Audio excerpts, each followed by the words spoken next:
Hello, my name's Isel Moreno, and this is my presentation on Hayao Miyazaki. Now, who is Hayao Miyazaki? Well, he is an illustrator and animator, a director, a writer, and a producer. He was born January 5th in 1941 in Tokyo City, Japan. He started working as an entry-level animator for Toei Animation, and while at Toei, he met a like-minded individual, Isao Takahata, who would later become the co-founder of Studio Ghibli.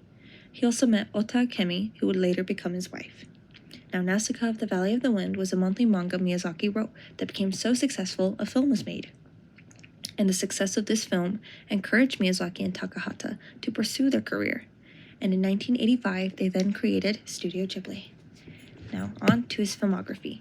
His directorial debut was with The Castle of Cagliostro.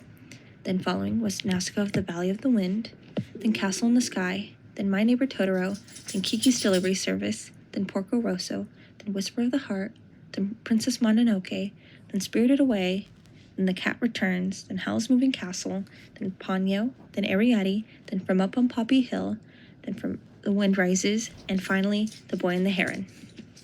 Now that we know his filmography, we can look into some of his messaging.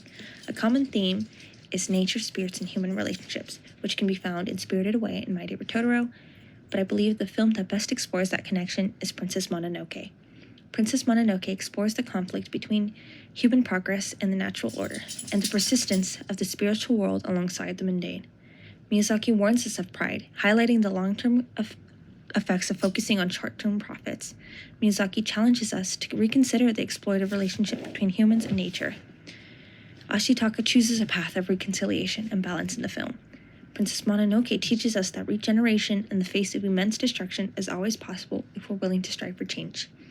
Now that we know some of his messaging, we can look into some of his imagery.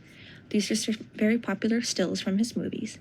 And looking at them, we can see that deep appreciation for nature based on how beautifully he illustrates them. Considering the art of nature is such a standout for fans, you can really understand why he is so persistent on his messaging. Another standout, for some reason, is food. Perhaps that shows his love for human relationships in a way as well, too. Now that we know his imagery, that brings us to his process. Miyazaki does not work with full scripts. Instead, he draws. He sketches single scenes, floating emotions. He believes that stories should grow on their own, without forcing their structure. If I know exactly what's going to happen, he says, then there's no point in making the film anymore. Miyazaki begins each day with a similar routine, getting to his studio at 10 a.m. He is currently supposed to be working on the very early stages of his new film, Ponyo, and he begins the day working on non-film work, drawing a manga that he says is just for fun. Later that day, he attaches a video camera to a car and drives around filming the roads. He says, I can't just sit at my desk.